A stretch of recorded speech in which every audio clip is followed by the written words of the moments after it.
আসসালামু আলাইকুম সুপ্রিয় প্রতিষ্ঠান বিশেষজ্ঞ, আশা করি তোমরা সকলেই ভালো আছো।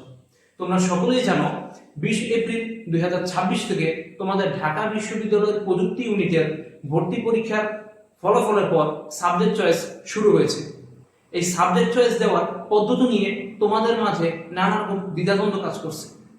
তো এই দ্বিধাদ্বন্দ্ব নিরসনের জন্য আমরা আজকে সাবজেক্ট চয়েস দেওয়ার একটি পূর্ণাঙ্গ ভিডিও তোমাদের সামনে উপস্থাপন করতে যাচ্ছি। তোমাদের সাথে আছি আমি মোহাম্মদ তালহা আমিন, পড়াশোনা করতেছি department of civil engineering, Mymensingh engineering কলেজে। সাবজেক্ট চয়েস দেওয়ার জন্য যা যা দরকার: ইমেলে পাওয়া SIF কোড, তোমার মোবাইল নম্বর, তোমার NID বা জন্ম নিবন্ধন নম্বরের যে কোনো একটি, তোমার ঠিকানা, বিভাগ, জেলা, উপজেলা, ইউনিয়ন, গ্রাম, তারপর তোমার SSC স্কুলের নাম, তারপর তোমার পিতার নাম, NID নম্বর, তার পেশা, তার মোবাইল নম্বর, তার শিক্ষাগত যোগ্যতা এবং মাসিক আয়। তারপর লাগবে তোমার মাতার নাম, NID নম্বর, পেশা, মোবাইল নম্বর, শিক্ষাগত যোগ্যতা এবং মাসিক আয়। এখন কম্পিউটার বা ল্যাপটপে একটা ব্রাউজার ওপেন করে ডিউটেক ইউনিট এর ওয়েবসাইটে প্রবেশ করব।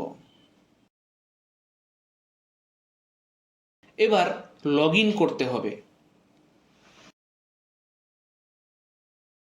HSC রোল, HSC বোর্ড এবং SSC রোল দিয়ে লগ ইন করতে হবে।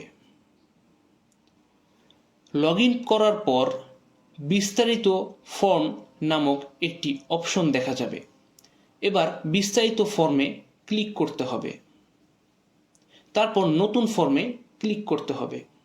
এবার একটি ইমেল প্রদান করতে হবে এবং সেটি পুনরায় প্রদান করে সেন্ড অপশনে ক্লিক করতে হবে। সেন্ড অপশনে ক্লিক করার পর একটি SIF কোড পাওয়া যাবে, যা সাবমিট করার মাধ্যমে একটি ফর্মে প্রবেশ করতে হবে এবং সেখানে আমাদের বাবা মা জীবিত না মৃত সে সম্পর্কে তথ্য প্রদান করে পরবর্তী ধাপে যেতে হবে। তোমার বাবা মা কেউ ঢাকায় থাকলে হ্যাঁ ক্লিক করবে, আর যদি কেউ না থাকে তাহলে স্থানীয় অভিভাবক এর অপশনটি পূরণ করতে হবে। আমি যারটি পূরণ করছি তার বাবা ঢাকায় থাকে বিধায় আমার এই অপশনটি পূরণ করার প্রয়োজন পড়েনি। তাই পরবর্তী ধাপে ক্লিক করে আমরা সামনে আগাবো এবং এখানে শিক্ষার্থীর বিস্তারিত তথ্যে তোমার সম্পর্কে যাবতীয় তথ্য জানতে চাইবে। তোমার নাম ইংরেজিতে দেয়া থাকবে এবং বাংলায় তা তোমাকে লিখতে হবে। একই সাথে তোমার ধর্ম, তোমার ID, তোমার জন্ম সনদ নম্বর এবং বিভিন্ন ঠিকানা তথ্য জানতে চাইবে। এরপর তা পূরণের মাধ্যমে আমরা পরবর্তী ধাপে চলে যাব।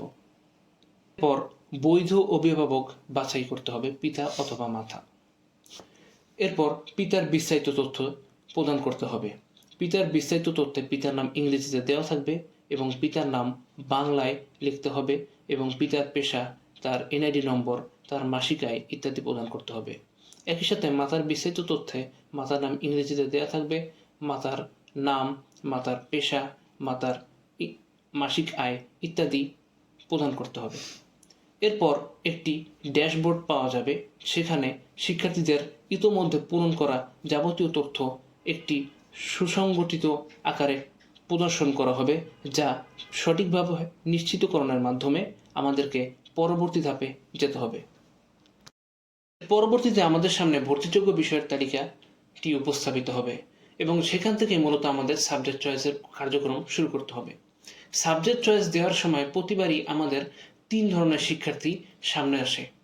যাদের কাছে এক শ্রেণী রয়েছে যাদের কাছে ইনস্টিটিউশনই মূল লক্ষ্য, অর্থাৎ যারা মূলত একটি নির্দিষ্ট ইনস্টিটিউশনেই পড়তে আগ্রহী, এবং আরেক শ্রেণী স্টুডেন্ট রয়েছে যাদের কাছে ডিপার্টমেন্টের মূল লক্ষ্য, অর্থাৎ তারা শুধুমাত্র একটি নির্দিষ্ট ডিপার্টমেন্টেই পড়তে আগ্রহী, এবং তৃতীয় শ্রেণী রয়েছে যারা ডিপার্টমেন্ট এবং ইনস্টিটিউশন কোনোটারই মুখ্য না রেখে সকল ইনস্টিটিউশন এবং ডিপার্টমেন্টের সাথে মানানসই আচরণ করে।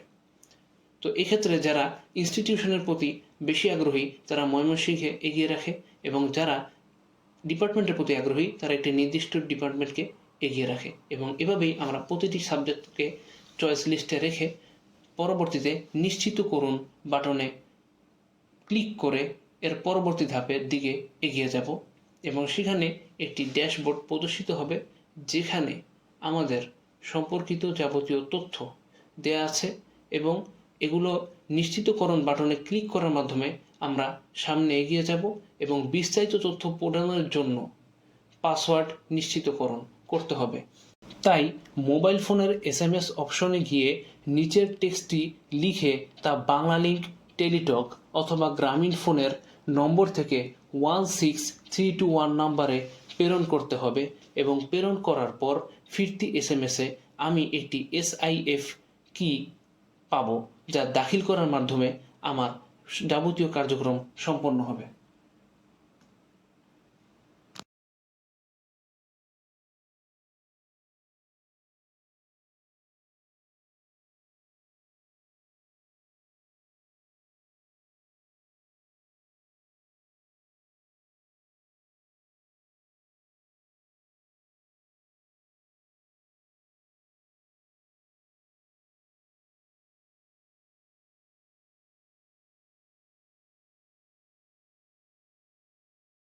এরপর ডাউনলোড অপশনে ক্লিক করে আমার ফর্মটি ডাউনলোড করে নিতে হবে।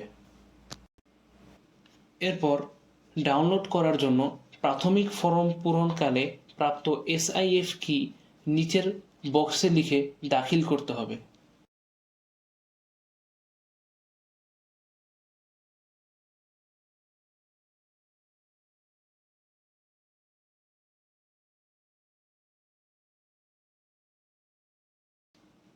শিক্ষার্থীদের যাবতীয় সহায়তার জন্য হেল্প ডেস্কে আছি আলিফ, সালমান, মঈন, মারুফ এবং আমি তালহা। আসসালামু আলাইকুম ওয়া রাহমাতুল্লাহি ওয়া বারাকাতুহু।